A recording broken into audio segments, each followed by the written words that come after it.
Welcome to a brand new episode of the Real Life Podcast, a member of the Nation Network of Podcasts and delivered by DoorDash. Welcome to Real Life, everyone. What is going on right now? I think that I'm in love with Matthew Tkachuk. Are you guys all drunk? Good afternoon. Real Life Podcast, episode 315. Baggedmilk here with Wanye and Waz. Tyler, big timed us. Jay forgets we do podcasts on Thursdays. Chalmers, real job. Who knows what he's doing? Mm-hmm. That about right? As we do every week or every episode, we start off by thanking our friends at the HGA Group. The HGA Group is the next generation of business services, Waz. The HGA Group was built to serve you better so that when your business brings you challenges, they can bring you solutions. That's how it goes, Waz. Once you start a business, we'll send you to the HGA Group. They will sort it all out for you, from accounting to planning and everything in between. Got it? I like that. Good. I'll have to talk to them, I guess. Yes, you will. I agree. You're a very busy man. The 90th minute is taking off. You might need HGA quicker than anyone imagined. Yes. Have you done the thing, Waz, where you tell everybody, Frank, please. Frank, chill, bro. Frank, we're trying to talk to Waz here. For fuck's Yes. sake. Have you done the thing, Waz, where you explain to everybody what the 90th minute is and talk a little bit about what you got going on, who you are, and what you do? Ooh, like on this pod? I think I'm on my first pod that I did when I first joined the nation. So Let's do it. I'm not only a co-host of the show, I'm also an avid listener. So I'd love to hear about where you're from and what you're doing. Really? I mean, this is the first time I'm on a pod with you, at least. I'm excited. Let's go. Oh, geez. Just to pump Waz's tires a little bit, so because he's probably not going to do it. 90th minute is actually a monstrous. He's got quite the social game running. That's actually how we found Waz when we hired him. Is that his just TikTok following for the 90th minute is gigantic, as well as your YouTube page and the podcast itself. So run us through it, buddy. Well, the 90th minute, we started up early in 2018, just before the World Cup, and we were originally on Nate Radio. That when they had their local. The college radio, anyone could have a radio show. So we had Soccer Sunday for a bit. And then after the semester ended, like, what do we do now? I'm like, well, let's start a podcast. And then we did a podcast for like a year and a half and nobody listened to us. Like no one watched our podcast on YouTube. We barely got like 10 listeners, who's like friends and family. Then all of a sudden my buddy Lucas is like, yo, let's start posting our clips on TikTok. And we're like, TikTok? It's like for kids. Right? This is like September 2019. I think I was just coming back from TwitchCon as well. We started posting. And I don't know. We posted a couple TikToks and eventually they took off. And then once you get a couple TikToks taken off, you start to be able to kind of build a social media brand. And people started following our YouTube channel and our podcast. We started getting hundreds of listeners and a nice little community. And over just a couple months before I joined the nation, we hit 100,000 followers on TikTok. I was like, holy shit. Dang, yeah. Waz, you're killing the game. Yeah, I guess that's the quick rundown. We just kind of ran with TikToks, started posting consistently on there, and people liked our shitty soccer takes, or football, as they like to say over there. What did you do that took off? Did you have a take like Wayne Rooney? He's no fucking you know who. Actually, the one that really blew up for us was this one time. My buddy's like, no Premier League game will finish 9-1 or 9-0, and it actually happens. So it was like Leicester beats Southampton 9-1, and it's like, whoa, shit. So people are like, oh, you guys know nothing about the sport. You know nothing about football. That's what my question was going to be for you, Waz, is like the fact that are all you boys from here on the 90th minute? Oh, yeah. Does it very much confuse the English why there's a bunch of Canadians talking football? Yeah, we got a comment the other day. It's like, why does that guy support Barcelona? He's from Canada, or he's American. Like, they all think we're American. Of course. So it's like, but yeah, it's been an adventure, TikTok, and it's crazy because it's down right now, which sucks. And just last week on TikTok, we had a video get like 700,000 views. It was like, holy shit. For the nation? No, for the 90th for minute. 90th minute. No, we the nation's had a couple. We TikToks. get 30 to 40 views on our TikTok. No, Yeah, Waz is running things. Things will I'm pop trying. up. He knows what he's Once doing. hockey season starts up, I think we'll have some more fun on there. But Well, again, to pump your tires, the interesting thing about it is that you've been able to manage growth on both that account and Instagram in the doldrums of the off season, which behind the scenes, you and I talk about this stuff quite often. And it's been interesting to watch you go and be like, holy shit, Instagram grows in the off season. Like there's no off season for Oilers Nation, baby. No, that's what I try to tell my parents. Like my parents are going to do this. Like, so what do you do now? I'm like, I keep working. I keep working every day. I love it. The nice thing about the internet, the nice thing about blogging, the nice thing about podcasting is that no one tells you no and no one tells you yes. Yeah. Right. So for Oilers Nation, especially in the early days, the summer was an amazing time for us to grow because we just kept pumping out content because all we care about are the Oilers, obviously. And it was just as easy in the summer as it was during the season. And that's where we would gain a lot of traffic is in the off season. It would set us up for the coming year.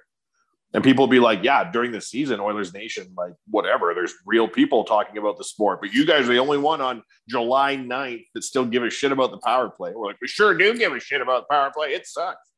I mean, I was wondering, how did you guys handle the decade of darkness? Like no playoffs, like with a smile on our face. What? Shit. Because you know what? Making fun of the Oilers is something that the entire league likes to do, but no one does it better than Oilers fans. And we found a little lane in there that was just finding ways to be positive in the darkest times in the franchise. And it just kind of resonated with people. And we just like to have fun, man. Like talking about the Oilers is fun. Even when they're bad, it's fun. And we would do things like each year, Wanye would pick a star and a goat, which is funny because now it confuses people. The goat was like the player you expected to be shit. And it was always Dennis Grebishkov. That son of a bitch. And it was just fun stuff like that and Photoshop contests and all that kind of stuff. I'm going to have a Photoshop contest launching, by the way, before the season starts. I'm excited about it. We haven't done one forever. I'm talking to sales guy Jared about some prizes to give away. I'm excited. But it was all that kind of stuff and the shenanigans and wanting to jump in. But like, just talking shit, man. Yeah. Life's good. Like, I mean, that's how I found the nation. How? Tell us a story. I was just on Twitter. I just saw Oilers Nation. I followed you guys, and I just kind of got into the Oilers Twitterverse for a little bit there. And then I fell out of it for a couple of years, and now I'm back. Welcome. Yeah, it's great. I missed it. Kind of. I think the only thing worse than a decade of darkness is like no hockey, right? And we've seen that a lot too, right? Like during the 300 days where there was 3 Oilers games in 2020, I wish we were watching the all get lit up.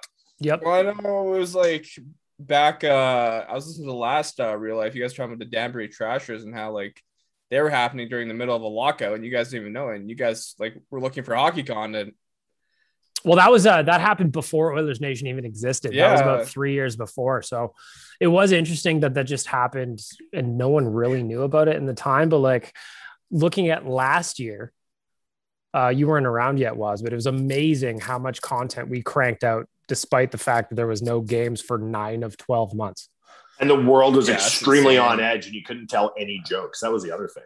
Yeah. Jesus. Yeah. I loaded up the old content gun. I've got like 7 articles written somewhere and they're, I'm looking at them and I'm writing them and I'm chipping away and I'm looking at the online world and it's like, you know what?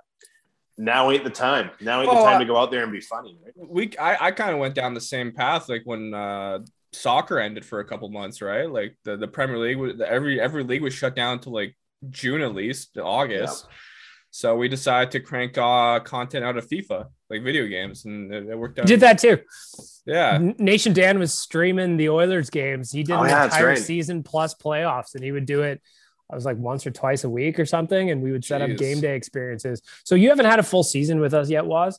So like, I'm how we do the GDBs and the game days and all that stuff? We were creating those around the virtual games that Dan was running and just trying to give people, Wanye, again, I think we were just trying to make life at least a little bit normal in any possible way we could.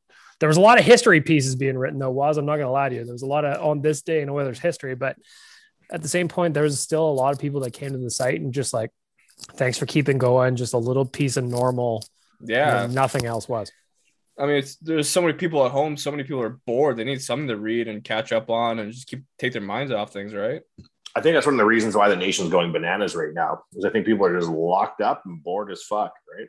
Yeah, and well, we got more things getting locked up, but that's a conversation for another day. Now, you're a young man, Waz. You may not remember, but I can remember life before the pandemic. Well, I'm was young, very but I'm different. not Much that more fun. young. I was only in second grade during the first lockout in 2004 or second lockout. You were this. Oh my God. Oh Second my grade, Lord. Yeah. So did you fail a grade 6 times and you were really old, or was you were the age of a second grader? I think it was the age of a second grader. I screenshotted that photo that you posted to use at a later date against you, where you're wearing like red pants and you're a little kid and your hands are on your hips. Oh, Jesus. You can count on that coming back to visit you in meme form in the next 12 months. That'll be great. I'm excited. Yeah, no, it was kind of sad when we got swept. Not just because we got swept, but it was like I was rolling with the vibes with the nation, with the Oilers hockey, and it's like, oh, it's over now, just like that. I'm like, fuck. The only thing worse than that was the play-ins the year before. Yeah. And the play-ins were just like extra heartbreaking because nothing had happened for months, and then they were like, "We're back, baby!" And then it was we're done. All right. But that one win against Chicago was pretty fulfilling, I must say. Watching fucking Tampa win the Stanley Cup at Rogers Place, and Connor wasn't even in the building, was just devastating. What a weird time to be alive. And watched. Imagine if Connor was there to watch the Cup award and he's sitting by himself in Kate's. He was the Bud Light seltzer guy and frowning by himself. Yeah. Jeez. I'm happy he's back in town. The city feels warmer with Connor McDavid back in the city. And Duncan Keith. That's weird.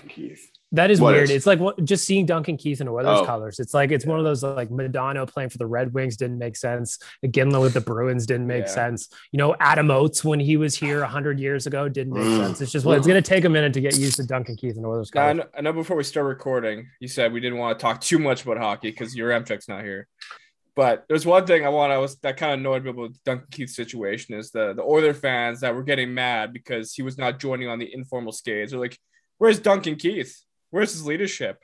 He should be here. Like, oh my fuck! You think Duncan Keith's going to display leadership in unaccredited skate?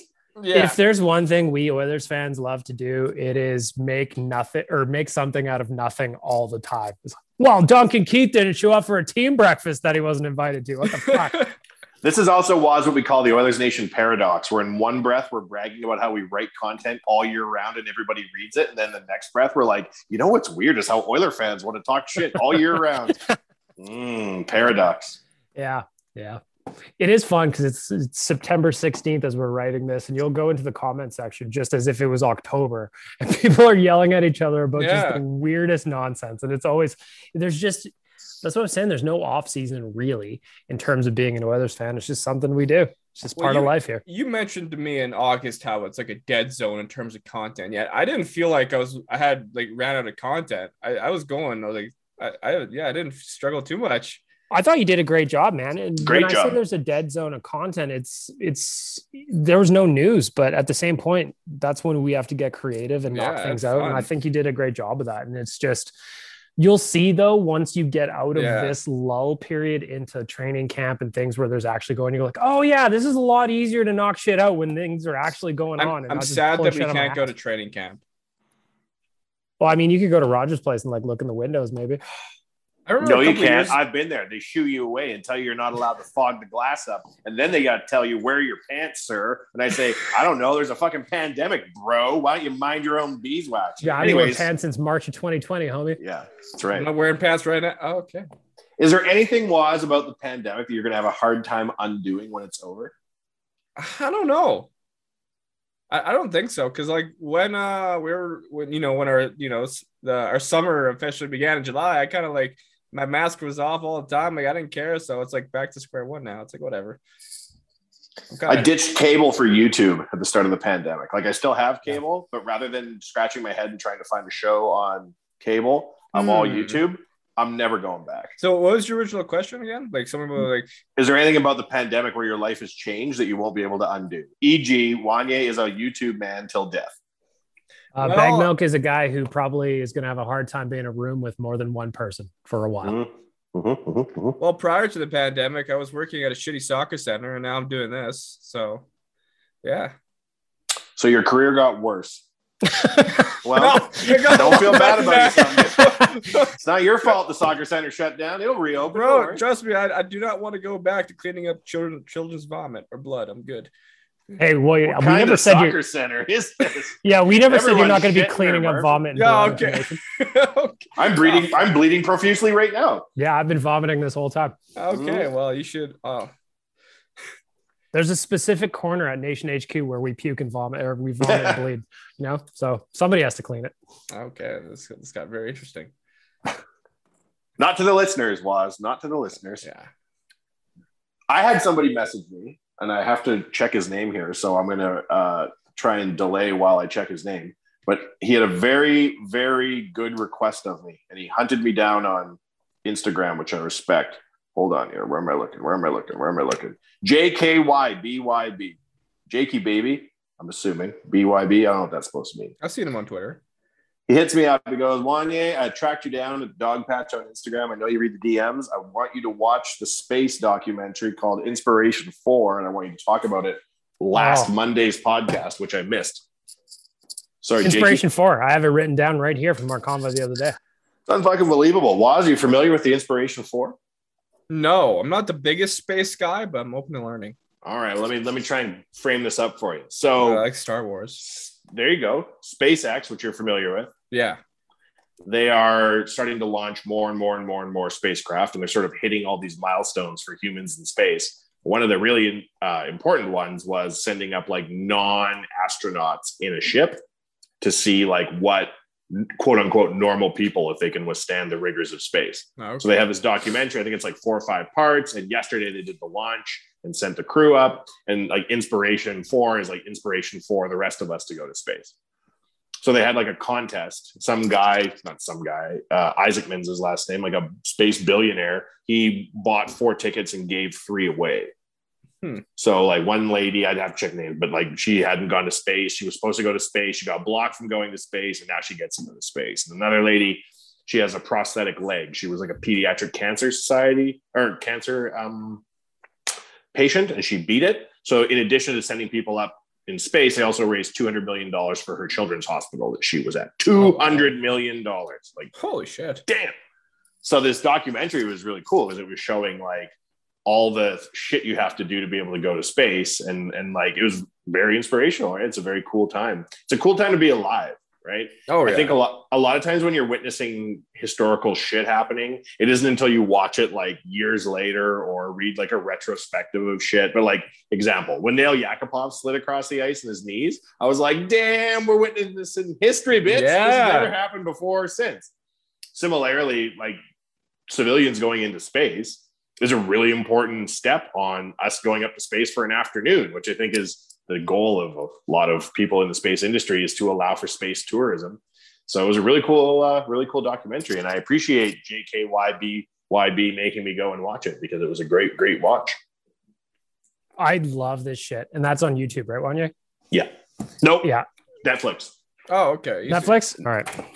I may have said YouTube erroneously, but Netflix. Waz, do you feel like at this point of the pandemic, 19 months in or 2 years in or 6 years in or wherever we're at, that you're running out of things to watch on Netflix? Have you watched all of Netflix? Because sometimes I feel that way. Not so much Netflix. It's more so I've gotten more bored of video games, because I'm a big video game guy. And right now I'm like, I have nothing to play. Like, everything's boring. Like, I've played all the FIFAs, I've played all the Call of Duties, and it's like, because like that's what a lot of my friends did. We just played like a shit ton of Call of Duty and FIFA when the pandemic hit, and now we're like bored. You streaming that shit or what? Yeah, but I'm gonna be streaming the new one that drops next week, FIFA 22. Wanye, was the last time you played a video game? Well, I play games on the phone.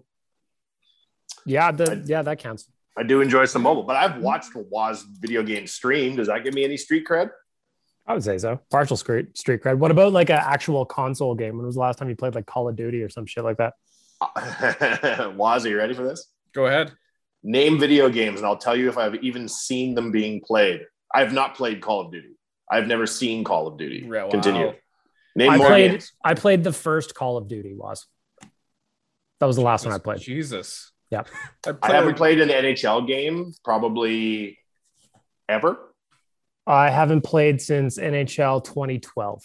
Wow. That's not bad because it kind of got worse after that. I don't know that I've ever held an Xbox or PlayStation controller. I had a PlayStation 3. How does that grab you? PlayStation 3. Yeah. I was actually, you know what? I was thinking about buying a PS5. Man, I'm so dumb. I don't know anything about video games at all. I was like, you know what? I've got some buddies that they play Call of Duty together or some shit like that. And I'm like, man, that looks kind of fun. I feel like I want to do that. And then I was just like, how much is the PlayStation 5 these days anyway? $250, $300? No. I was like, wait, $700? And that doesn't really get you anything at all. I was like, oh, I would rather. I used to play GoldenEye.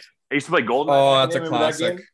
And I would always be like stuck in the corner of the room, like running into the wall. And I'm like trying to like shoot my gun. And all it's doing is like dropping my gun. Meanwhile, my buddies that I'm playing against are all like hidden in like that like eave of a building. And they're shooting me from 4 kilometers away with a sniper rifle. And I'm like, I don't know. I will bring my video games to Nation HQ. How about that?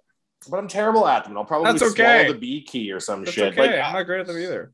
I know with one of the plans I have for Wanye Jr. Maybe that's not nice to have a plan for a kid, but I do intend on playing video games with him because I think it's something that dads and kids can do together. That's actually kind of fun. Is he going to become an esport athlete?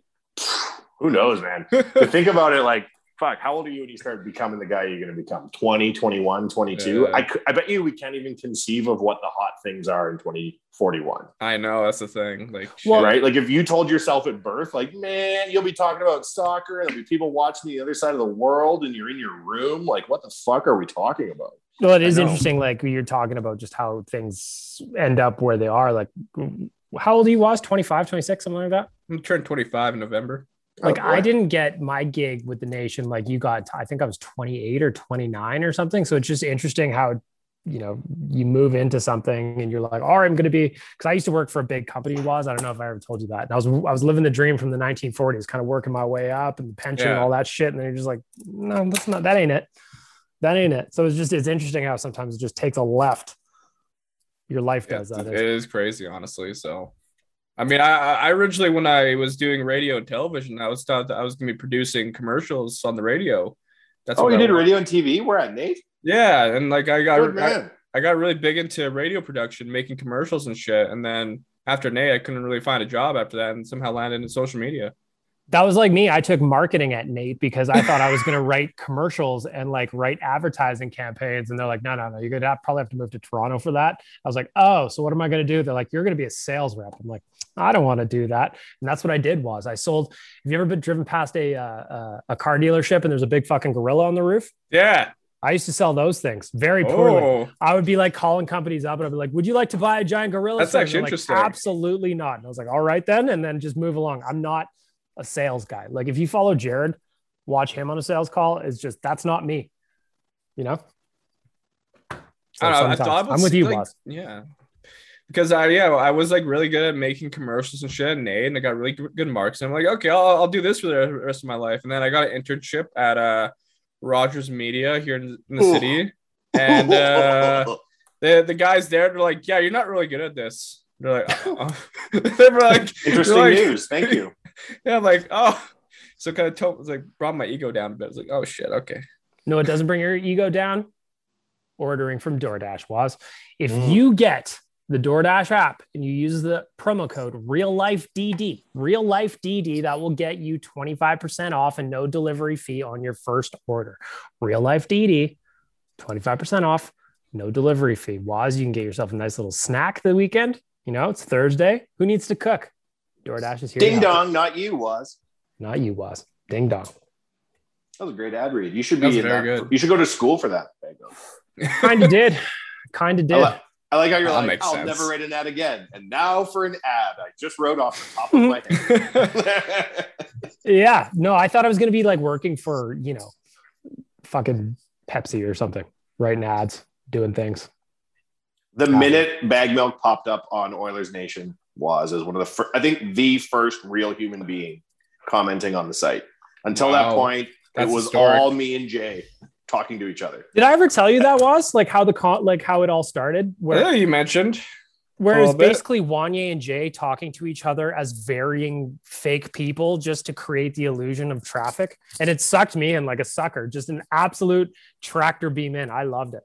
I remember saying to Jay, there's a real guy on the site. He's like, what do you mean? It's not one of your guys? I'm like, well, it's not one of your guys. But you weren't Baggedmilk. What were you at that point? I wish I could remember. I tried to go back into the comment section and like into the comment system in the back end to find out some of my first posts, but this is I like couldn't find it. This episode's like the history of Oilers Nation. It's great. It could be. If you have any questions, you're welcome to ask. I wouldn't answer any of them normally, but you can ask if you want.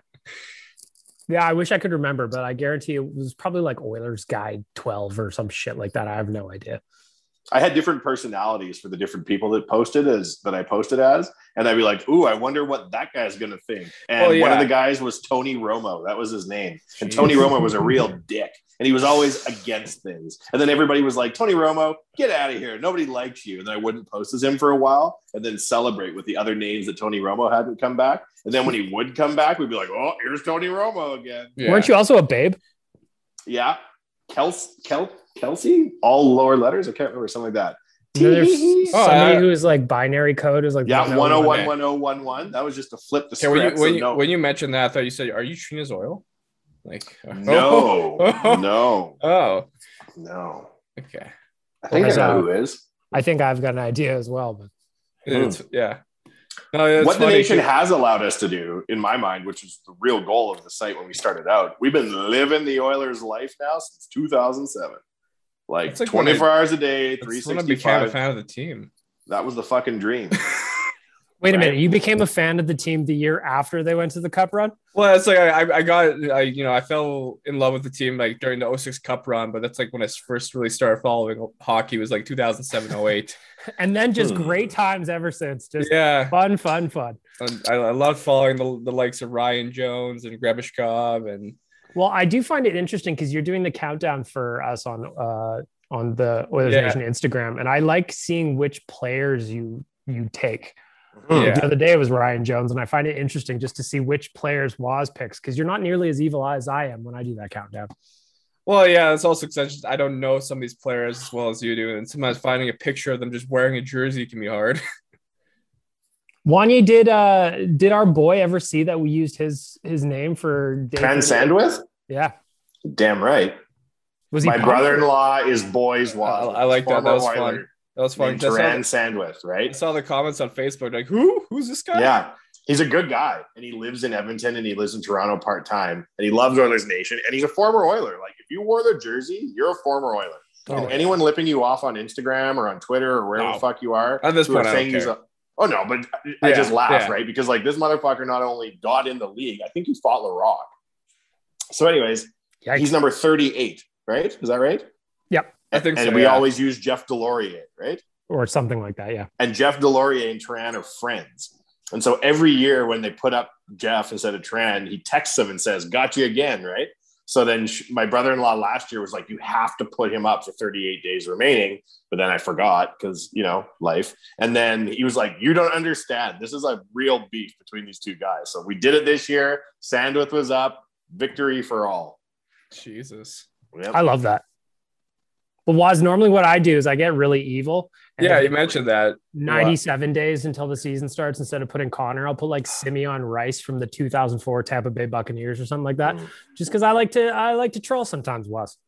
Yeah, I missed out on putting on like a 97 because I don't know when we started. We didn't know. We just didn't know. We just saw the date. Like, okay, we'll start now. So that's pandemic living, though, Waz. You got to bob and weave every now and then. Got to shake and bake. I know. Just Speaking of shaking and bacon, where the fuck did your Chuck go? What is he, Gary Bettman, the commissioner of the NHL? How did that work? It looks like that's his goal now in life, is become the commissioner of the NHL. The funny part about he's here Tyler, giving us shit, and the next thing you know, he's at the bloody NHL thingy. I think the funny thing about Tyler doing this NHL thing in Chicago with dailyfaceoff.com is that Tyler, in my opinion, has picked up a lot of J-isms. The teasing, the hard teasing, and then never giving an indication of when it's going to come out. Like the news is very, very funny to me. So Tyler's like, who knows where I'm going to go? And then Sarah Volley kind of comments on it. And everybody's like, oh, is it Daily Face-Off? It's Daily Face-Off, isn't it?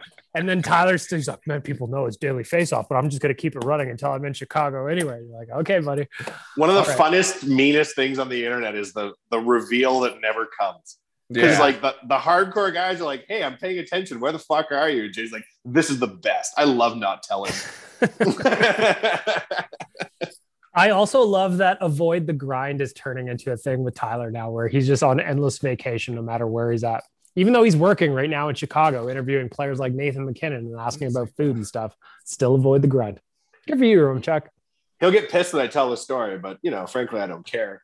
He's like, hey, just to let you know, like we got a really good deal on like where the rest of the media are staying in Chicago.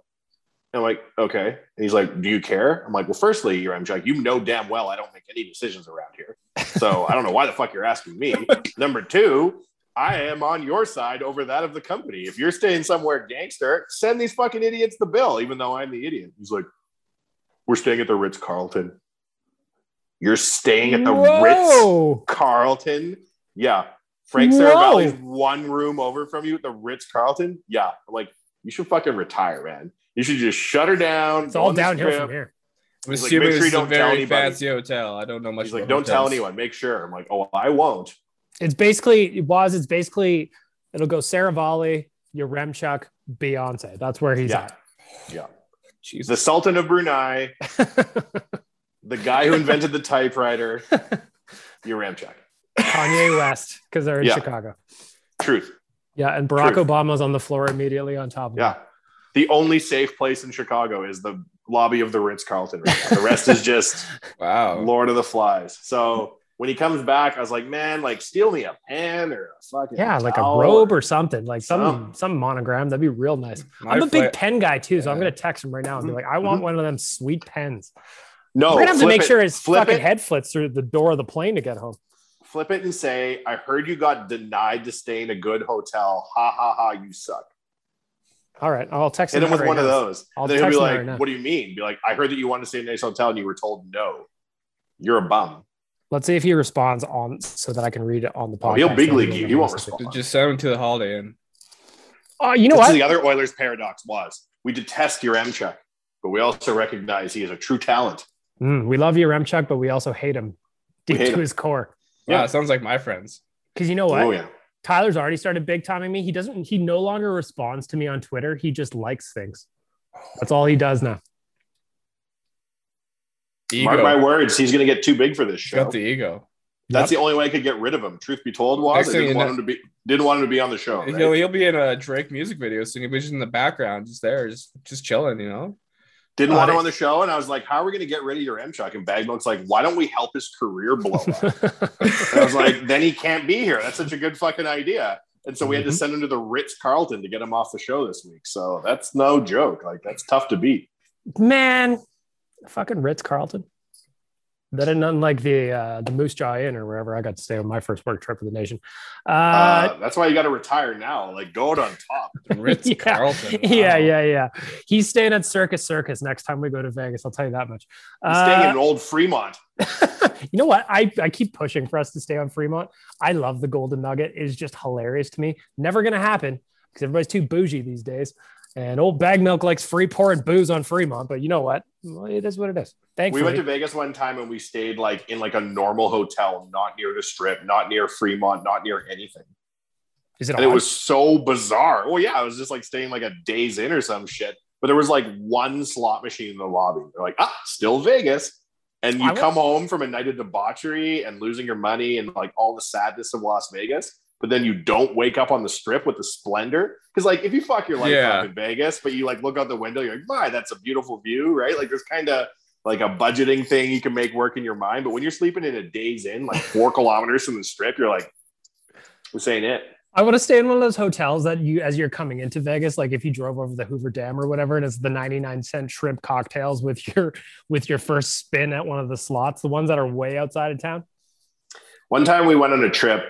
And Waz, this dude predates you, so we're just old people telling stories. But Josh Brown, longtime friend of the nation, predecessor to Sales Jared, was our boy Josh, and he's from Australia. And he was an AFL player, right? Oh, he came to live with us. Yeah. And his twin brother lived with us prior to that when he retired. So they were like the Sedines of the AFL playing in Brisbane. And then Sam retired and came and lived with Jay and I and the Edmonton crew. And then Josh came after. And so lots of people were like, hey, good to see you, Sam. He's like, I'm not Sam. I'm his twin brother, Josh. They're like, oh, really? There's twin AFL players that both happen to live at Wanye Manor? In fact, yes, there were 2. Wanye what was the point of this story? What were we talking about before, Josh? Vegas. Something with hotels. Hotels, of course. There's it is. We went on a tour. We met him on a Kentucky. You know what Kentucky is? I don't think so, actually. It's like a bus trip tour. So you go on a bus trip and everyone's like, you're going to be best friends with everybody on this trip. And Jay and I were like, the fuck we will. Especially all those muscly Australians at the back of the bus. They can fuck right off. You can bet that. Love Australians. Turns out, some of our best friends in the world. So we go on this trip, we go around, and it's 23 days of mayhem. And we get to the end and we're staying at a hostel in London. And it's like expensive and the bathroom's down the hall. And we just came off a stinky bus trip. And Jay goes, I'm going to go and see the sights. I'll be back in a bit. And he comes back and he sits down on the bed. And it was like a caveman discovering that there's fire. He's like, have you guys ever heard of a trip discount website? And this is like 2009. And we're like, no. And he's like, I don't know if it's a scam, but I found us a hotel room in Amsterdam that's a 5-star hotel, cheaper than this hostel. We're like, cheaper than the hostel? How the flying fuck does this work? Going, I don't know, but I've booked it. So it was cheaper for us to fly from London to Amsterdam. And this is the only time I've ever stayed in a nice hotel in my life, right? Was in Amsterdam because it was cheaper than a hostel. And it was so funny because like we get in and we're just like gross from the road and all this shit. And we go and look and the mini bar's free. And none of us can believe the mini bar's free. We're like wild animals. We just take everything out. Keep it, right? There was a certificate for a free massage at the hotel spa because the hotel's so nice. They just include it. And it was $99 to stay there. The point of this story, if he's having 1/10 the fun Josh Brown and I had in Amsterdam in a nice hotel right now while you're in Chuck. He's having the time of his life. Free massages, mini Coke bottles as far as the eye can see. I've heard Amsterdam is a very fun place. The Netherlands, they know how to have fun there. So well, it's no NHL media availability with That's Nathan true. McKinnon. But we make it work. We make it work. Your Remchuk update, I just heard back from him. All I got was a ha-ha.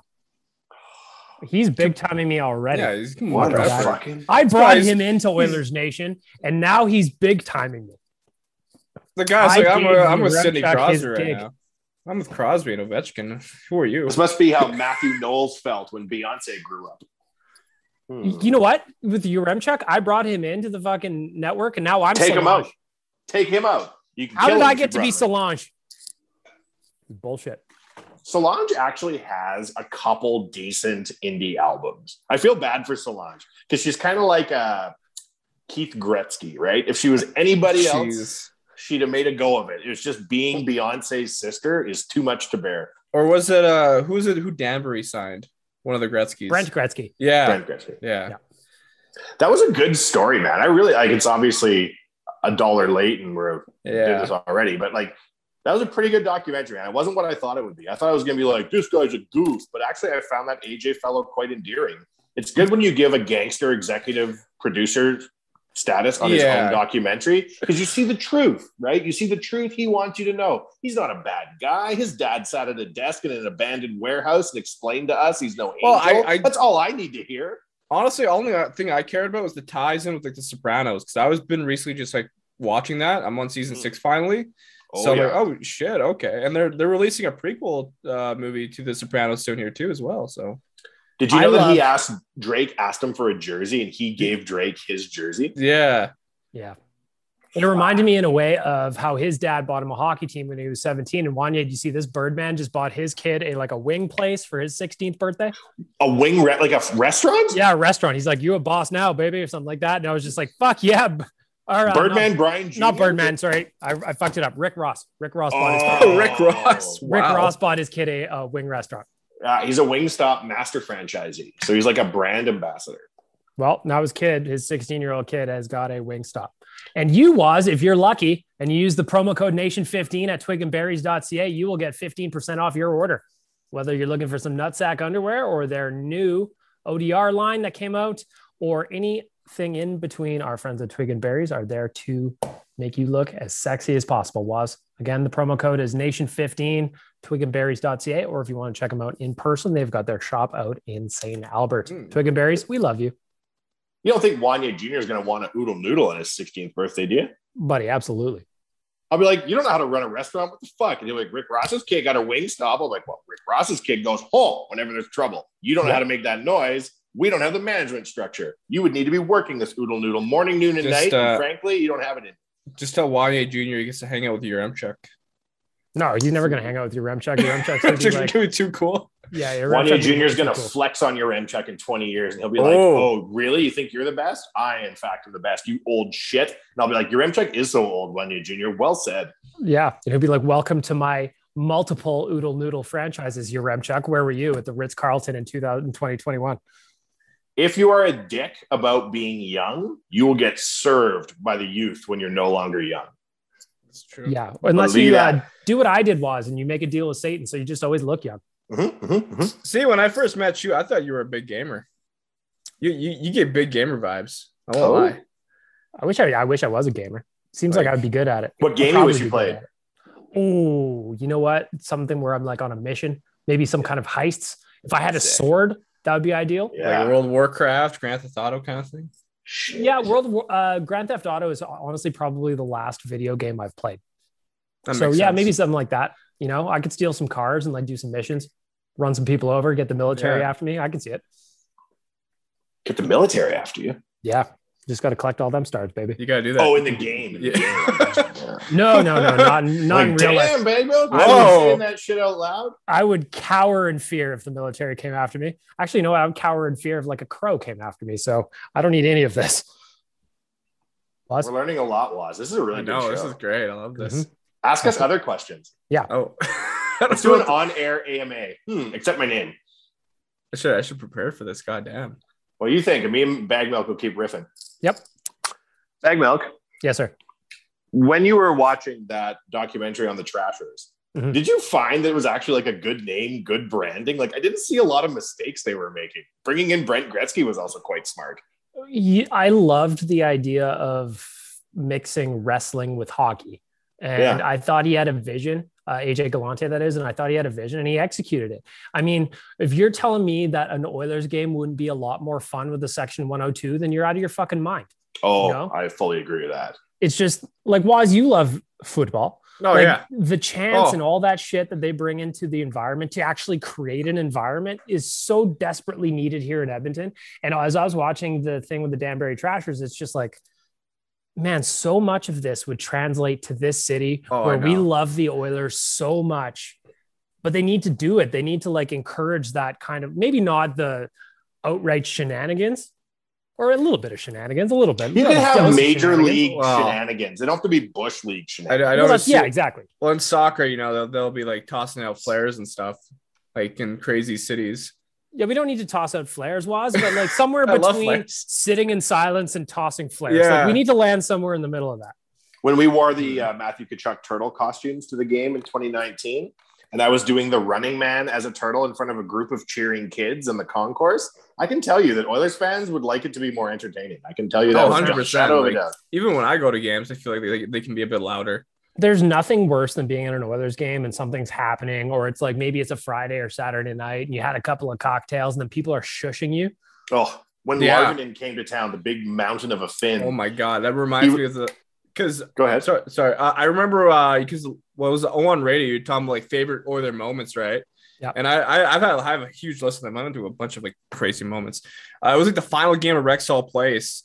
And I thought my section would have been louder.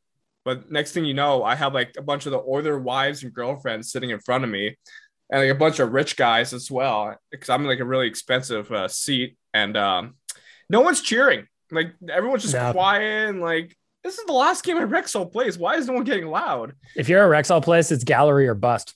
Honestly, that's true. So if you're ever sitting in the lower bowl of, you know, Rexall Place back then, it's not fun.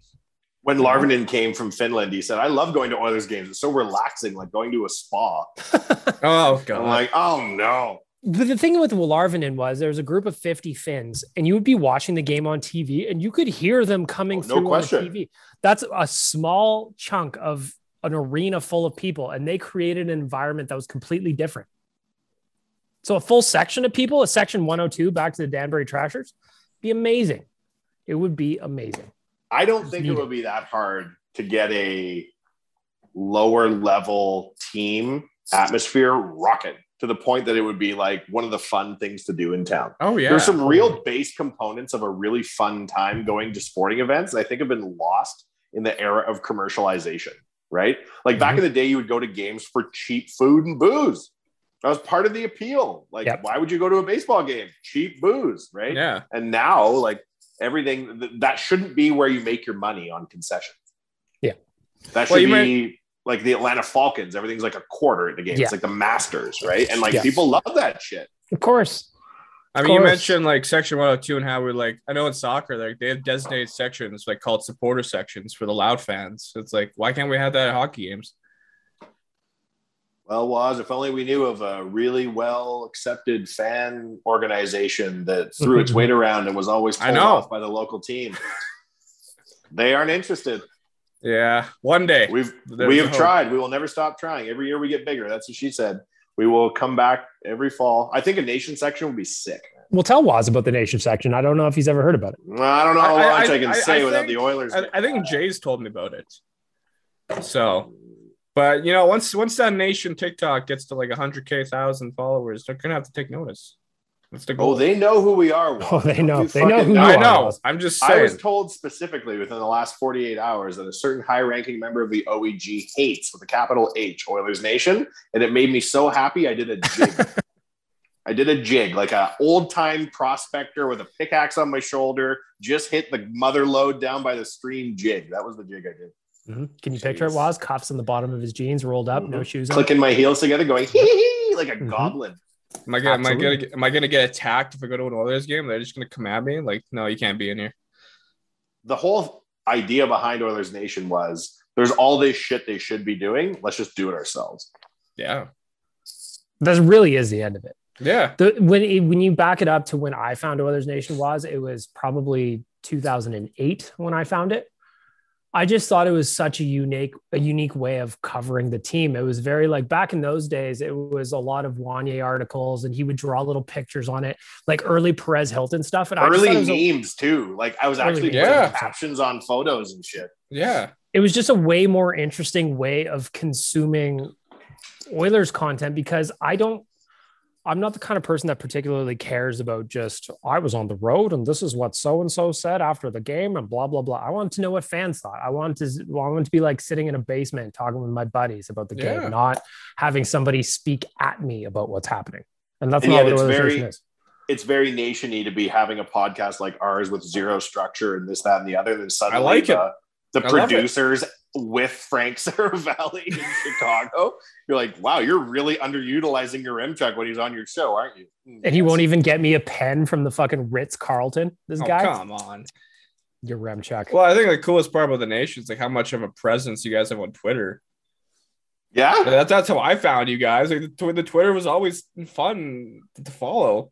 That's Baggedmilk's baby. He built that shit from the ground up. I'm looking forward to it. Well, thank you for saying that. I'm looking forward to Waz when you I know you got to go to the golf tournament. And that was kind of your first taste, but like when things normalize, whenever that'll be, when we actually get back to doing nation stuff, like events, and you can actually see the machine at work and all the citizens of the nation that show up in gear and show up in hats. And like, now that you work with us, I guarantee next time you go to an Oilers game, you'll look around and be like, fuck, there's a nation hat. That guy's wearing a t-shirt. That guy's wearing a hoodie. That guy's wearing a hat. Like, it's everywhere. And it's fun. This could be why the senior member of the OEG doesn't like us, because he goes to the games and goes, fuck, there's a hat. Fuck, there's a shirt. Click your heels. Wearing one of the shirts right now. Dynamic duo. Me too, Mike. Yeah. Shout out to Kennedy. It's good stuff. My sister tried to tell me the other day that my wardrobe is lacking due to the pandemic. And she said, you shouldn't wear nation gear that's over 5 years old. How dare she? That's what I said. I was like, but some of our best shirts. She's like, when you wear a shirt that has a out of date on it, you look like a chump. No. I disagree. No. I disagree. This shirt's a Nation 2017 shirt. Right? It's a great shirt. It's good. Yeah. I don't see any issues. It's like wearing an old Oilers jersey. It's like, yeah, man. Well, to this point, though, the thing I like about it, where I'll disagree with your sister, is when somebody rolls into a party wearing a shirt that's like maybe the sad since 07 baseball tee, You'll be like, man, you've been around a minute. Yes. Or Travis Dakin, friend of everybody, wearing his squee tee. Yes. Like, you've been around a minute. I have. Jeez. I've like it got kept getting downgraded from shirt I'll wear to shirt I'll wear at home to shirt I'll wear to the gym to I don't go to the gym anymore, but I'll use it as a rag. I bought it at an Edmonton Capitals game for $7, a Taylor Hall draft year t-shirt. And it doesn't even say we drafted Taylor Hall. It just says like entry draft 2010. I hope, ? That's one of my favorite shirts because people who know look at it, they're like, holy fuck, that's crazy old. Like, And it wasn't even a good shirt to begin with. Also true. It's a conversation starter. If I had it in my closet, I would show was the first Nation Gear tee I ever got. You gave me at a party at Hudson's in West Edmonton Mall. The gray teeth one? It had its gray shirt with teeth on the front with one broken out. And it's a dope shirt. It's just like, I was like, wow, you guys have clothes? Cool. But that thing, that thing's 100 years old at this point. It's all like, it basically stands on its own, Don't wear that in front of my sister. She'll tell you off. Well, I'll wear it specifically around her next time I see her. How long until we're all mingling freely with one another? Like, will you guys go to Oilers games this year? I'll try. 100%. I'll watch games with you at Nation HQ, won't you? Yeah. I'll do that. I want to watch games with people that are not my dad. Nothing against my dad. No. That's fair. So if old Wanye Jr. had a shot, I'd be living a different life right now. But when he was born, so he's almost a year old. And so the pregnancy and all that was like through the pandemic, which was a very stressful time. It's like, I couldn't go to the doctor and blah, blah, blah. I had to go in on the iPad. And they're just like, you have to treat this as though if your little baby gets sick, it's going to be a real bad problem. And you are the dad. The doctor like locked eyes with me. And he's like, you have to keep your son safe. That's why no one ever sees me in the pandemic, man. Pretty easy though, It's an easy sacrifice to make, in my opinion. Go to a Oilers game, hang out with Wanye Jr. Yeah, if Matthew Knowles had given Beyonce the plague, would he be enjoying his 10% manager's tithe right now? I doubt it. Yep.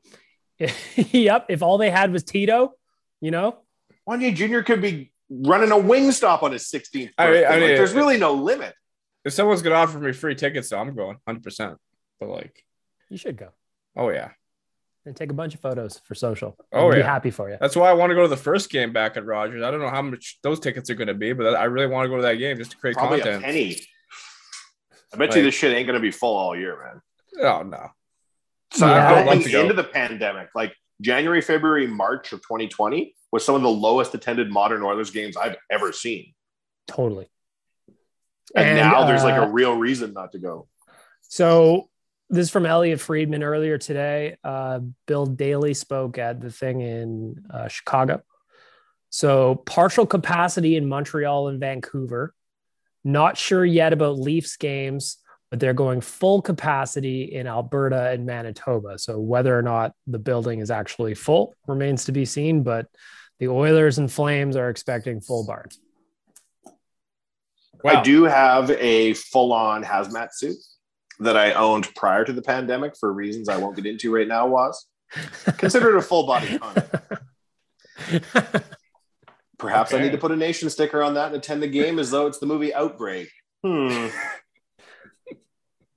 Well, since you're talking about full body condoms, that's my opportunity to tell you about Manscaped, right? Right now, if you use the promo code real life, that gets you 20% off and free shipping. Lawnmower 4.0 is out. It's got a light on it, no clip or no cut blades. It's everything you need. Keep yourself neat and tidy heading into a new season. If you have a 3.0, Waz, you need to throw that shit in the garbage. I got both. Nope. You got to get rid of the 3.0. You got to run the 4.0. Don't even recycle the 3.0. It's so inferior. Just get the 4.0 and live your life with perfectly trimmed pubes. Yep. If you've got the 3.0 or the 4.0, I recommend that you send pictures of your, tasteful, of course, of your perfectly trimmed pubes to tyler@oilersnation.com. Subject line, Ritz-Carlton refund denied. Yeah. You are not being reimbursed for this, Tyler. We told you the Motel 6. Outrageous. Unbelievable.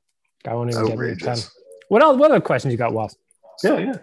Jeez. See, I'm always bad when I'm on the spot. When someone puts me on the spot, I'm tough at answering stuff. So it's like if it comes to mind, I ask.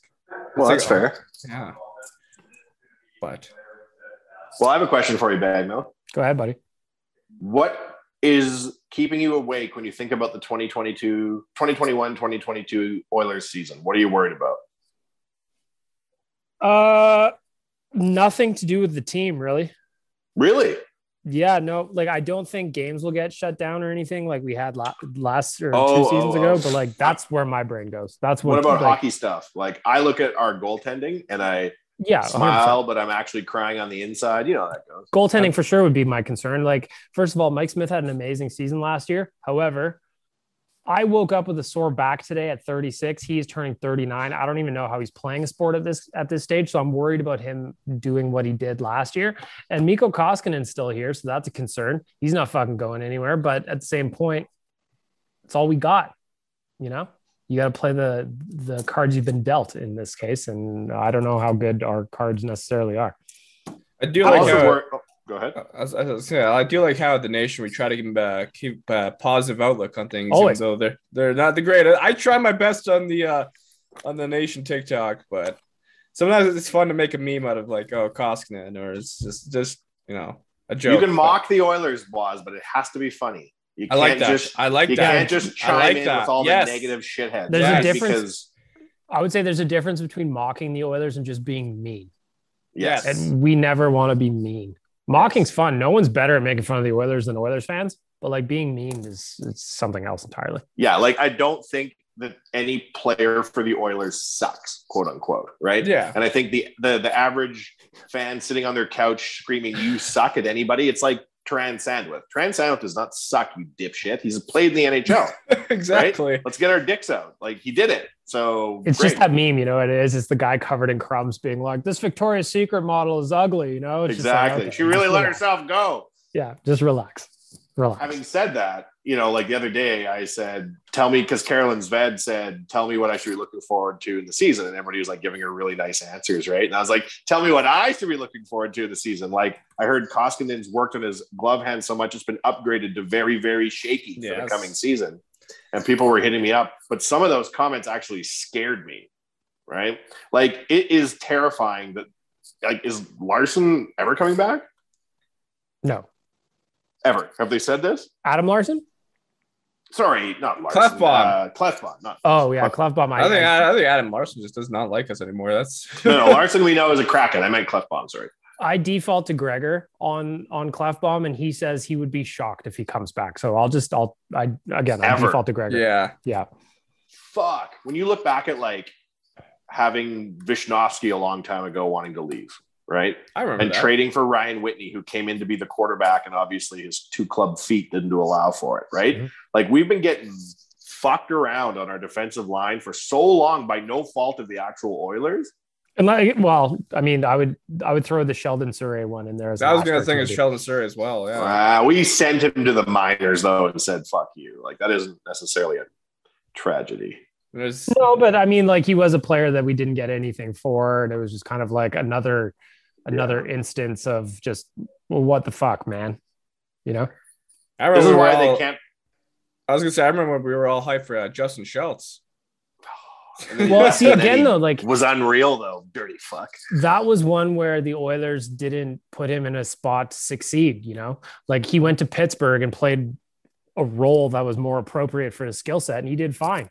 But here it was like, all right, Justin Schultz, you're paying 27 minutes a night, buddy. You're on the first pair. He's like, what the fuck? You picked us out of all the teams to sign as a free agent. We're going to show you why people don't do that shit. Mac T, get out here and say he's going to win the North. It's like I've said this a million times before, but we had Tom Gilbert, but then we had Jeff Petrie, so we traded Tom Gilbert, and then we had Jeff Petrie, and then we had Justin Schultz, so we traded Jeff Petrie, and then we had Justin Schultz, and he started to suck because he was overwhelmed, and then we traded him, and then we had nobody. Yeah, Laddie Schmid though. Listen, I was the first in line to say Jeff Petrie needs to leave town. I would have driven him to the airport. How wrong I was. I don't even know why I was mad at him looking back. But at the time, I was mad at him. But I think it's because of an oil change. He had too many pairs of shoes in one episode. It really pissed me off. Aren't they bringing back oil change? Oh my god! I heard that. Yeah, I think Zach Langer. I think someone said there was a photo of them recording in one of Ken Holland's pictures. Oh no! No, I didn't watch a single second of that show. Oh yeah, I loved it. I live oil change. I don't need to watch no show giving me no false hope. Shit. Actually, that was an Oilers Nation exclusive. Oh, Nation Network News Director Zachary Lang spoke to Tom Anselmi back in March of 2021 about bringing back oil change. And it's happening? His quote was, "We have one of the most avid fan bases in all pro sports, and like everyone, we're looking for ways to engage and have a deeper relationship. We have a lot of content and our fans have an insatiable appetite for it. We want to get it to them and considering a new service to do that," meaning oil change. A reboot. Ooh. That'd be really good. Yeah, you could get more interesting. But what would we call it? It can't be oil change. No. But like, they would run with the oil themed name though of some variety. Wasn't the last season of Oil Change called All In? Something like that. Yeah. Oh no. Yeah. Oh no. It'd be like if you were watching like Cops for 4 seasons, but they didn't catch a single criminal. Yeah. It's like, right? Man, these cops suck. Like, what you gonna do? Apparently get away is the fucking answer because these people aren't catching shit. Yeah. I'll never forget when Dallas Aikens showed up at the airport and then his kids came and then he took like a photo on Twitter where they were hugging him. Yep. And they're like, "We're all in on Edmonton." That was like the screensaver of my phone, even though it wasn't my family because I was so happy to be part of the Aikens family. It's like these motherfuckers have tricked me many a time and I come back every year. Huzzah! Oil change is like Shawshank Redemption, except Andy Dufresne gets stuck in the shit pipe and never makes his way out. And the warden fishes him out, like hits him with a club. Yeah, the warden fishes him out by the legs and just like beats him, and then that's the end of the movie. You're like, yeah, he comes up the end of the pipe. It's raining. He has his hands in the air in the iconic scene. They pan back, and there's 40 cops with their guns drawn to take him back to jail. Yeah, that's fucking oil change. I remember telling my buddy, I was like, maybe oil change is the reason we suck. There's too much of a distraction for the players. The cameras everywhere. They can't focus. Well, then I hope that's the case for whatever the Toronto Maple Leafs one is that's kicking off here right away. All or nothing. Amazon. That looks great. I think that looks to me like the decline of the Maple Leafs caught on film. God, I'll watch it. I'm not even a Leafs fan, and I'll watch it. I was talking about it with Caroline the other day. I'm like, if they show some of their personality a little bit more, like I want to see Austin Matthews go into a fight with Bieber. That's what I want to see. If that's not in the show, then I've got a problem with it. That Road to the Cup show they did where they showed the Caps, they showed Bruce Boudreau losing his ever-loving mind. That's one of my favorite hockey memories. I'm not even a Caps fan. Was that the was it like Road to the Winter Classic back in 2010 or something? Yeah. No, not that old. But still, Bruce Boudreau was like losing his mind in the locker. Oh, it's great. That was great. Yeah. Where does neck go? No one knows. I don't know if you ever had He went to the Barry Trotz School of Neck Growth where you just don't have one and your shoulders connect to your skull. Yeah, he's like a pumpkin. It just sprouted out of his shoulders instead of like actually growing from something. You don't need actual games to be played to have this type of genius insight into the game. His head is like a pumpkin. When I look at the Oilers in 21-22, I think that if the tending holds up and somebody joins either it's like who could join the team next year? Holloway could have an impact, right? Although broken by yours truly on OilersNation.com on Saturday, surgery, keeping him out till at least December. What? Dylan Holloway's got wrist surgery. So why? On Saturday, I assume you were in the room when the test was made. Why did he need surgery? So he had issues stemming from the NCAA and they went to correct it. And I guess it didn't heal properly or something. So source told me last week that he was going to have to go in for surgery, would miss 3 months or so. And so I wrote about that on The Nation on Saturday, and yesterday got the confirmation from the team that wasn't indeed true. So he's missing at least 3 months, unfortunately. I was talking to one of my buddies. Pro career. They knew the people who train Holloway wherever he's going, like the Gary Roberts School of Ass Kickery, wherever he goes. And whoever was in charge made a point to my friend that he's an unbelievable hockey player. Like, good. He's like, if you're thinking about who's going to be a really good Oiler in 10 years, he said, I've seen so many players come through my camps and stuff. It's him. Awesome.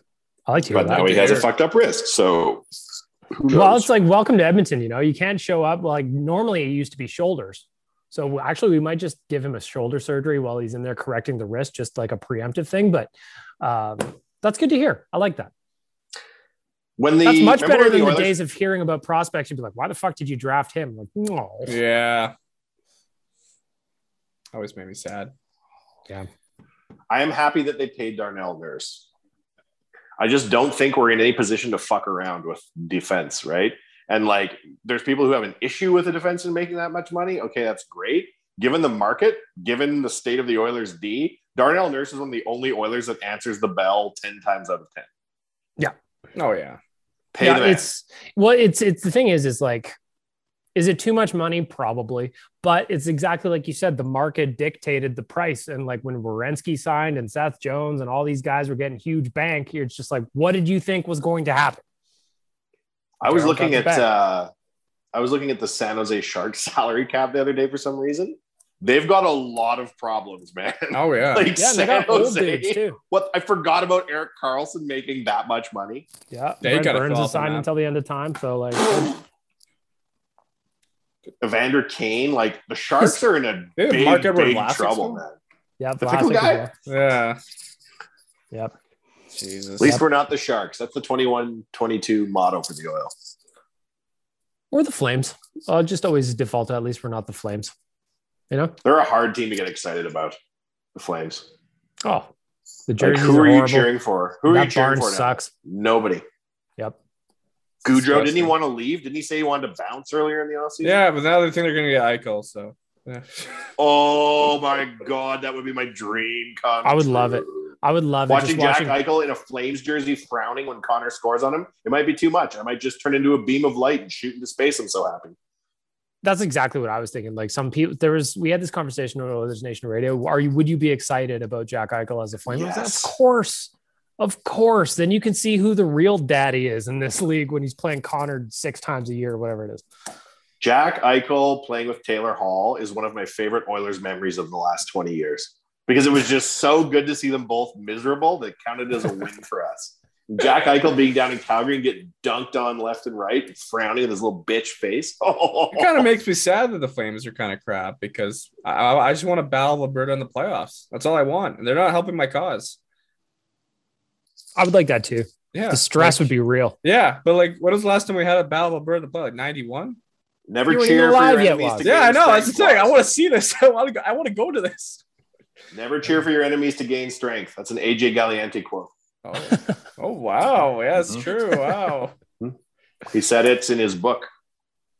He's a fucking book. Jesus Nope, Christ. none of this is true, Oz. I'm lying to you. You gotta keep your head up. I'm kind of gullible. Full of lies. I'm kind of gullible. You learn that. So you can keep your head on a swivel, Waz. Yeah. You know, Wanye book. That's what we need. The Wanye book is a pamphlet. It's just where to go get an STD test. That's my book. No, man, you don't give yourself enough credit. The Wanye book would be fascinating. It would be like tale. No, but like I think what I would do it is there's a book by. I'm waiting for Yaremchuk to have his own book then. I'd read that. Oh no, it's just gonna be like I'm Yaremchuk. I'm Tyler Yaremchuk. Fuck all of you. That's the title of his book. But a Wanye book, kind of like I have a Judd Apatow book where each chapter is about a different topic of his life, and he interviews people in that. I think a Wanye book like that would be amazingly fun to read. Well, you've done interesting shit, man. Like from bars when you were in your 20s to Oodle Noodle to the Nation Network and traveling and living in Mexico and all kinds of shit. You've lived an interesting life. A lot of VD, boys. A lot of sexually transmitted diseases. I'm not gonna lie to you. Caroline, she has her own podcast. You can tell your story on her podcast. Well, as the nation continues to grow and more real people are showing up for work every day, it seems, this is why your old pal Wanye recedes into the mist. We don't need to be bothering Carolyn Ved with anything I'm doing. That's for sure. She knows Connor McDavid on a social level. Let's get that cracking. Mm-hmm. That's actually, oh yeah, Jesus. Carolyn's Rolodex of NHL players that she's friends with is insane. Yes, it is. And WWE stars. Really? Oh, yeah. You should talk to her about WWE. She won't stop. I don't know anybody in this thing. Yeah, who knew Caroline was a big wrestling fan? I learned that when we had our team lunch while I was at Dog Patch. That's such a crazy hire for our company. That's such good luck. that like she's just like, I'm moving to Edmonton for personal reasons. Hopefully something's there on the other end. Yeah. You know? He's like, what? Okay. Nobody moves to Edmonton. They move from Edmonton. When you guys hired me, I didn't expect to work with her or even like just call Frank Zarvali, my coworker. I'm like, oh shit. I'm just sharing my TikToks, man. There was a time when it was just Wanye, myself, and Jay in an office. So all of this blows my fucking mind. Yeah. Sitting at the same desk. That was Baggedmilk's first desk at the company. Yep. You got the hemorrhoid maker chair, though? Oh, yeah. The old, darn right. This is my grandpa's desk in the Great Depression. Yeah, that was my first desk. I found in the drawer, because it was all weirdly locked up, a Nation Media sales kit from 2012. And how much has thing changed since 2012? You could have unlimited page views for $2,000 a month. Like there was no ceiling to how many ad impressions you would get. I took that to Jared. I'm like, check out these rates. He's like, wow, that's a different company. Get the fuck out of my office. Man, it was a different company. It was totally different. First office that I was in smelled like tires and dust. I heard about that. Yeah. This new office is splendiferous. Yeah, I'm looking forward to going to work in the office again. That's what I'm looking forward to. You kind of, yeah? Well, yeah. I want to work in an office. We'll see what happens pending. I may go buy a rapid testing machine, Baggedmilk. Yeah, you're saying that. I think I'd be down to just chill, have a coffee downstairs and wait. And just get it's spit. You don't have to put a Q-tip up your brain or anything like that. And then if you want to come to work, which you don't have to come to work, right? It's probably the safest place in town because you've been tested in the morning. Yeah, I can enjoy a pastry while I wait. And then I was starting to get excited telling Jay this plan. I was like, maybe we don't need desks. Maybe we can get a pool table. Maybe we just get some video games. He's like, do you want people to come to work or just hang out with you? I'm like, yeah, hang out. The answer is yes to both of those. Everybody's getting a lot of work done because they're not at work. Me especially, right? Yeah. Me, I like to kibitz. I like to chat with the other kids in class and not get my homework done. When you're at home, there's fuck all you can do. Mm-hmm. Yeah, it's gonna be interesting to see how there's just kind of like the hybrid of what happens. But I think the rapid test machine is cool. I'd be down for that. I'll get tested. I don't know what you're like. How many people are allowed to gather indoors right now? Is there rules around that shit? 10 I don't know. Something like 10. I think did they put like a stay-at-home order if you're not essential to the survival of business or something? I don't know, man. I think so. Oh, fuck. Well, forget that plan then. Wink. I can't confirm that though. I could be just making stuff up. Last night when all this stuff was going on, I was just like, I could feel myself getting angry. So I'm like, gotta check out. Here's some. They tricked me, the dirty fucks. Because I got to watch these news shows because of the bricks and mortar businesses we do, right? I wish it was just the Nation and I could just say, I don't care, I'm on computers, but we got to know these dining restrictions. Yeah. And they come out and they're like, no indoor dining. And I'm texting people, I'm getting new tents ordered for Riverdale. I'm fucking moving. And then psych, just kidding. You can indoor dine, but you have to wear 2 condoms and a mask. Fuck. Which is it? Chandro, you tricky prick. Yeah. Yep. The not a vaccine passport program that they're running is quite interesting.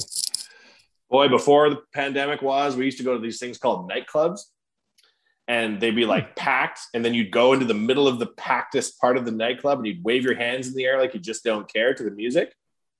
You can not wave your hands in the air now because you do care. Oh, what I wouldn't give to just be 12 rums deep and hit up the D floor at the Pint downtown. Oh, I text Rick from the Pint as though that's what's going out is now to me. He'll do a story in the dance floors. I know. Right? I'll start texting him immediately. Tell me what's going on. Is the jack flowing? And he's describing the bar to me while I'm sitting at Wanye Manor on the couch doing nothing. I'm like, this is so close to fun. I can taste it. I was at least able to go to Midway once this past summer. How was it? Yeah, it was actually better than I expected. I mean, not a lot of people have fond memories of the ranch. So I'm like, okay, go check it out. Why? I love the ranch. What's the matter with the ranch? A lot of kids or people around my age are not a fan of it or have very dark stories of it. So.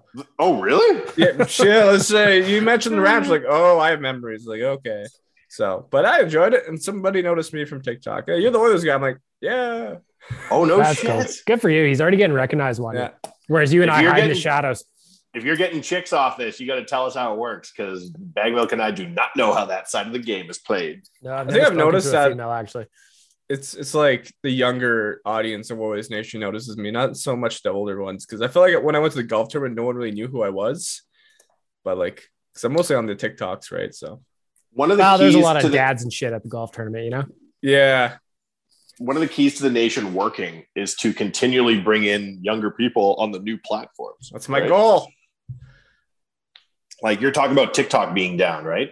If Twitter or Instagram went down, I'd know within 30 seconds I'd be texting Baggedmilk and we'd be, ordering widows' corsages for one another because how can we live like this? I know. TikTok could explode. I could give one fuck.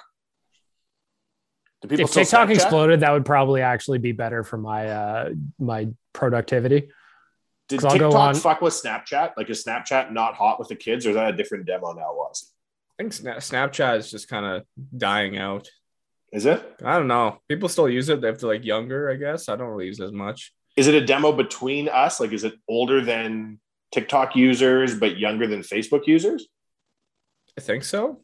Probably. Yeah. Like, I know my nieces are still like, they're older than well, one niece and nephew are older than Waz, and they use Snapchat relentlessly. Yeah. So kids who are like in high school right now use Snapchat a lot. Wow. I can't talk to those kids, Waz. It's illegal. I good to know.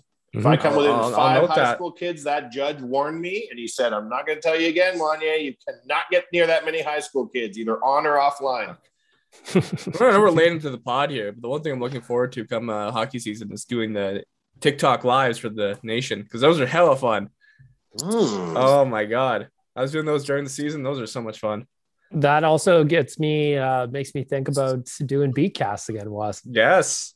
They're going to be raising money again this year for the Edmonton Food Bank. So I don't want to do it, but I will do it. People have been asking me. You're going to raise some money for charity. You've eaten a lot of fucking beets in your life, Baggedmilk. Buddy, I've never eaten more beets. I've eaten more beets in the last 4 years that I've been doing this than ever in my life. They're such I think you've eaten more beets in the last 4 years than probably your entire city block of houses combined. Outside of like a handful of babas around the city, like nobody's eaten more beets than me over the last 4 years. I guarantee that. Was 2 years ago, I had it written down. Was 2 years ago, I 32 pounds of beets. Oh my God. That's disgusting. Which is your most hated food? Yeah, I hate them. They're disgusting. Oh, really? That's nasty. Jesus. It's nasty. But you know what? All in the name of content, Was. And now should we do the name of charity. Should we do the intermission show again? The Oily Boys? What are you thinking? I think so. I'd love to. Oh, you want to get in on that? Oh, of course. You got to get greasy, though, Waz. You can't be talking all facts on the Oily Boys. Like, the first Oily Boys intermission show was us having our on-air meeting about what we should do at the Oily Boys intermission show. And Koom was like, shouldn't we arrange this in the beginning? I'm like, no, let's talk about it on the air so people know what they're come to expect. Yeah, workshop it. That's how it goes. Take feedback from the audience, you workshop, you move forward. With Tyler Youngchuck.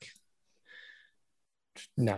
This motherfucker blew up. Who? Yeah. I don't know who you're talking about. We got to get back to basics around here. Your Youngchuck is now belongs to the ages. I'll take over. Coming for you. It's if there's Liam and there's Waz coming for you, Tyler, on this podcast. I guarantee you haven't listened to. But we like you, Waz, so we're going to hold your career back, so you have to stay here and hang out with us, right? Yeah, that's right. If you're going to want to be the new Youngchuck, you're going to have to become very unlikable so that we start to promote you. Yeah, and you'll hashtag avoid the grind. I wonder what your Youngchuck's doing right now. Probably eating caviar off a solid gold plate. Probably networking with Sidney Crosby about Tim Hortons. Yep. He's going to appear in a Tim Hortons ad with both Crosby and McKinnon for the fall of 2021. Do you feel comfortable meeting NHL players, Waz, or does that freak you out? It's weird. A little bit.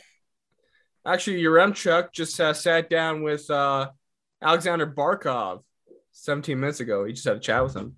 So that's what he's doing. I asked Youngchuck for one thing on this trip. I said to him, can you get players to just do a couple little sound bites saying dailyfaceoff.com? Like, this is Nathan McKinnon. Dailyfaceoff.com is the best, or something to that effect. He goes, I don't think I'm going to do that. I was like, really? I respect that you can tell your boss straight to his face, go fuck yourself, and then go stay at the Ritz-Carlton in Chicago. And then he tells his other boss that he's not going to get him a pen from said Ritz-Carlton. This is why I don't help. I would get you a pen because my heart gets broken. You would? Buddy. I would, yeah. Pen. You're a good Ironically, man, that's why Waz. we can't send you. Only You'd if be too nice. Only if you can get me a rock from wherever you go, like when you travel. Because I like rocks. You collect rocks? What? Like, if for real? If I have a buddy who goes to Hawaii, I'm like, can you give me a rock? Just give me a rock. How many That's rocks adorable. how many rocks you got these days, Waz? Not as much as I can remember. I have one from Jamaica. That's a cool thing. Do you want me to get you a rock from Jasper when I go this weekend, Waz? Yes, please. All right. I'll tell You you. could tell him it's from anywhere. You could go out in your yard, bring him a rock, tell him it's from fucking Mumbai. He wouldn't know the difference. Or maybe This is you're a actually geologist, was. This And is you're true. like, you know what? That's a sedentary rock, and that doesn't exist in Mumbai. They're more of a clay-based land over there. It's cheap. You don't have to spend money on a rock. You can just pick it up. That's adorable, Was. I like this. We're learning yeah. about Waz today. You know who doesn't collect rocks? Stupid your Chuck. That's who doesn't No. collect rocks. No. Collect hockey cards like a loser. Probably does. Programs. You brought your Chuck in, Baggedmilk? Yeah. How's that story go? Tell me. Well, we were looking for writers at Oilers Nation, and I was talking to JG, Jason Gregor, and I was just like, hey, you got, like, is there anybody at TSN that, you know, might work, an up and comer or something like that, or, you know, somebody who's got takes and wants to write? And he's like, yeah, this Tyler kid is pretty good. Just started. I don't even know if he had a full-time gig at TSN at that point. So I brought Chuck in. He was a fan of the Nation since he was a toddler. That can't be true. He's not a fan of anything. He told me when I first brought him in that his goal every night on game days was for me to include some of his tweets in the wrap up, where I always include Citizens of the Nation in the wrap up. I'm like, really? He's like, yeah. And when you would do it, I'd be super excited. It would make me happy all day. And then now, fast forward, I don't know, 4 or 5 years, fucking guy won't even get me a pen, as we've hooked him up with a national broadcast career. We've made some mistakes in our life, and this is one of them. Yep. My mistake was not ending him in Vegas when I had the chance. I mean, what? Oh. Don't worry, we're long play ruining his life by forcing him to promote sports betting, which we know is his Achilles heel. Yeah. It's me. I know nothing about sports betting. That's the way it was. Don't try the crack we sell. Okay. Oh. No, I'm kidding. Try the crack we sell. Just bet responsibly. Crack's not bad. Bet responsibly. There's nothing wrong with betting on sports. Just don't do it to excess. Yeah. And you know what? That's a good chance for me to plug Risky Business. Come back this year, though. I'm going to do a game day article. What old Baggedmilk's betting on for the night. I thought you said that Risky Business was too much work and you didn't like doing it. No, Risky Business was fun to do, but I was doing it as a 10-minute Instagram live show last year, and nobody kind of got into the routine. So what I'm going to do this year is I'm going to knock out just like a quick hit, 300-400 words on what I'm doing, why I'm doing it, be super casual on game days. And we'll talk a little betting on the site. God damn, I just want hockey season to start. Gosh. We're close, Waz. What's our countdown stuff, today? Waz. That's the stuff. Today was 27, Dave Semenko. Oh, Dave respect. Semenko days. Respect. Well, now that no one's here and we can talk about whatever we want, we've probably forgotten to record the show. We'll have to do it again. Do you think, Waz, that you could help me with a new podcast in the new season? Yeah, I was curious about this. I want to know what you were thinking. Well, it's going to be an addition to this show for me. But I'm just thinking, like, man, I got so much fucking time to kill because of this pandemic, and like staying productive for me is the key, right? Yeah. So one of my big projects in the last 12 months, like getting the Umperville block open, was pretty crazy. But I also did these coffee clubs, right? Edmonton Coffee Club, BC Coffee Club. I love coffee. Having an additional project like that for me is really good because it just sops up my free time. So I was like, well, what would be fun to work on? And still kind of vague in my head, but just like, I don't know, I'd like to do a longer form podcast. I want to do another podcast too. That's just kind of like, that's what I'm going to learn when we get into the office. I want to learn how to use the equipment so that if I've got a dumb idea in my brain, I can just go do it myself. I was watching the white man's Oprah, Joe Rogan. Can we say white man? Is that a thing? He's definitely Oprah for white dudes.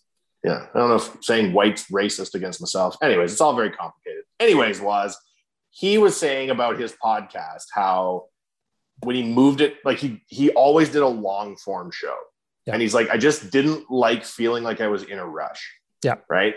And with Chuck, God bless his heart, and he, all jokes aside, is very, very good. He keeps this moving like an AM radio show. Yeah. Right. And he's got this fucked up idea in his head. It should be about hockey. I don't know where that came from. And he's always trying to like bring it back on topic. And I'm like, what the fuck? What would the show be like if we didn't go back on topic? And well, it would be like when you 2 hours long. I don't even know how long we're going for now. About an hour 15 now, it looks like.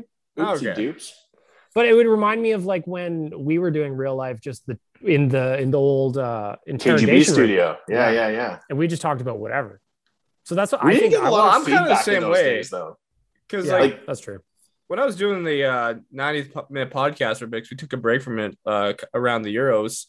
And like as much as I like talking about the sport, sometimes I just want to talk about random shit.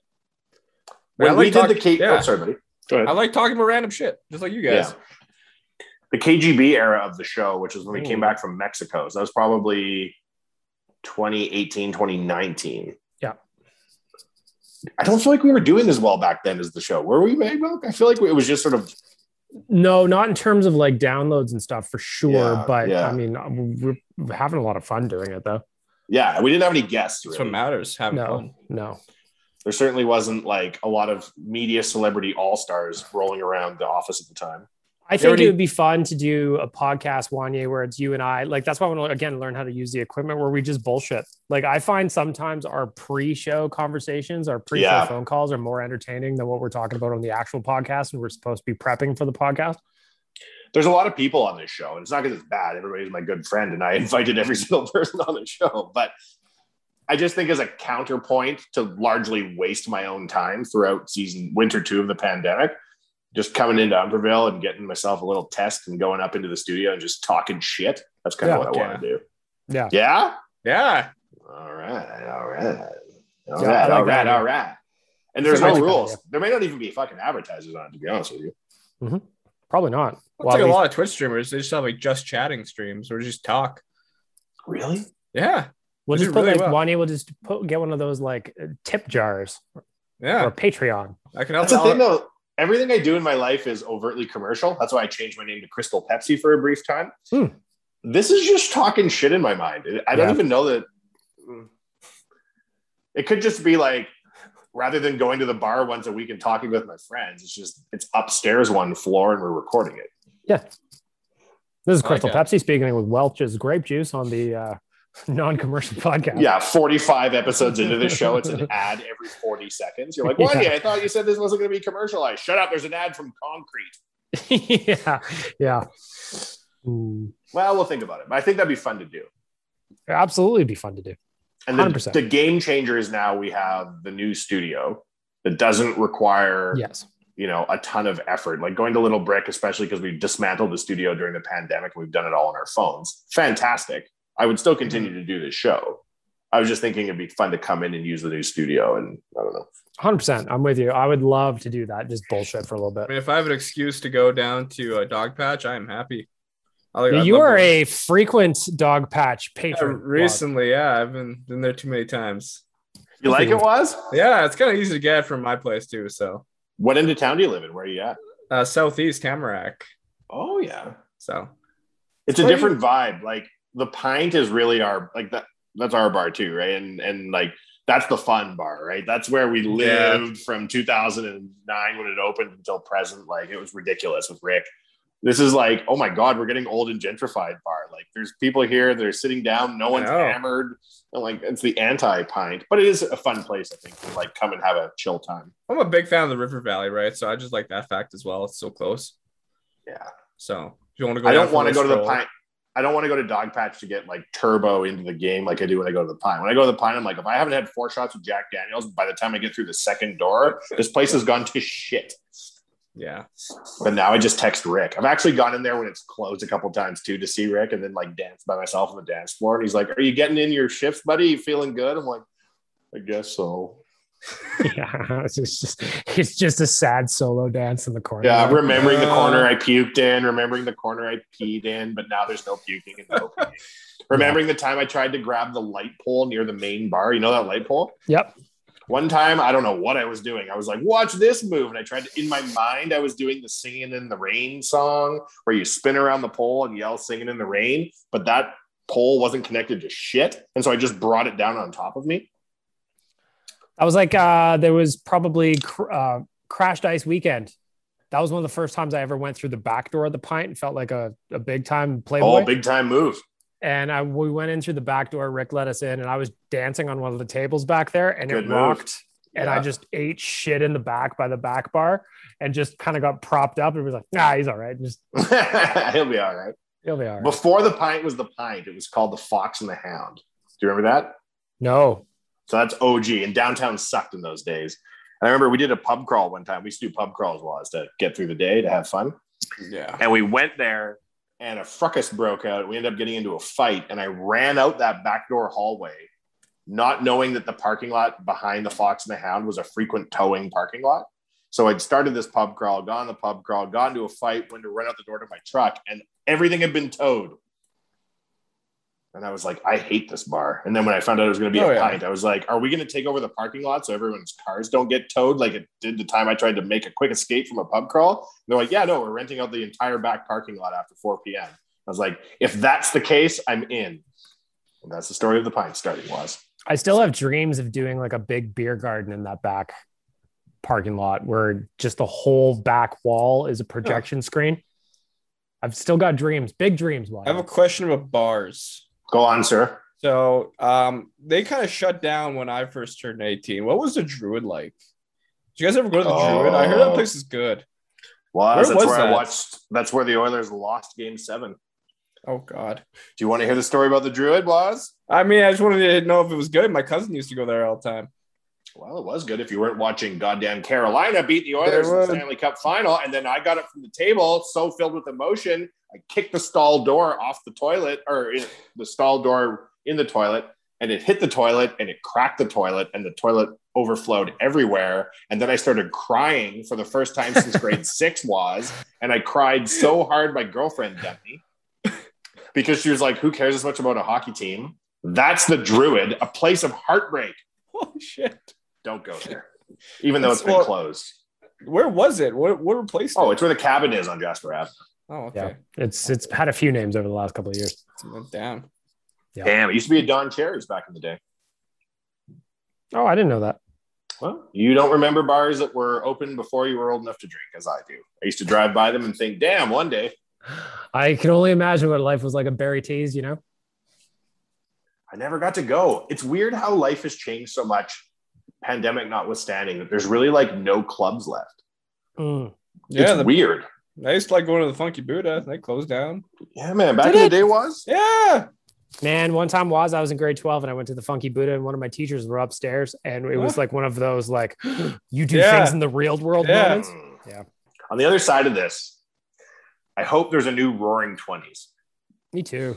The last pandemic, they invented jazz and discovered heroin because of it was. Now, I'm not saying we should invent a new heroin, but what I am saying is if it led to a new genre of music, we should at least consider it. Wasn't there also a Great Depression, which led to a war?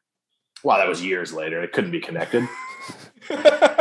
Well, if that's the case, if we get another Roaring 20s, I'm going to start dressing like a dandy, I think. Yes. Let's get zoot suits back going where we wear big hats with feathers in them and shit. Oh, if we all rolled into Dog Patch dressed like dandies for the Roaring 20s of 2021, I am all in on it.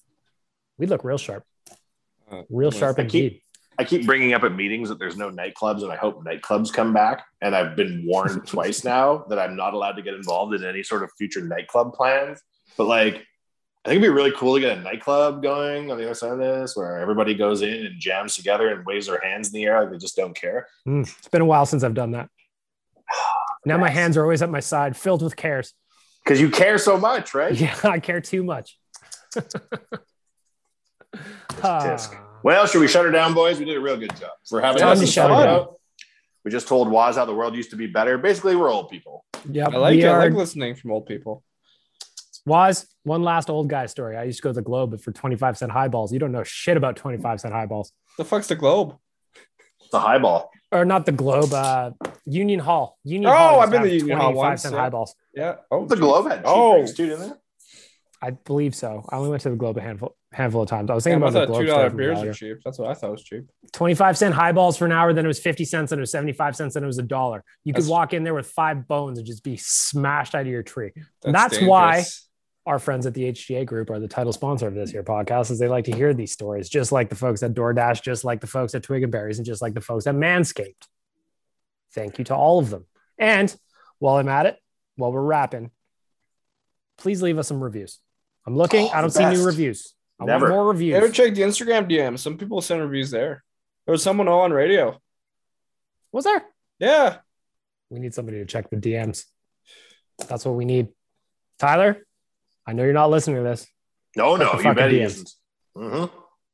For the HGA Group, DoorDash, Twig and Berries, and Manscaped, I'm Baggedmilk with Waz and Wanye. That's episode 314 of the Real Life Podcast. Enjoy your weekend. Bye. Good show, boys. Thanks for listening to another episode of the Real Life Podcast. Don't want to miss any of our nonsense? Hit the subscribe button and give us a follow on Twitter and Instagram.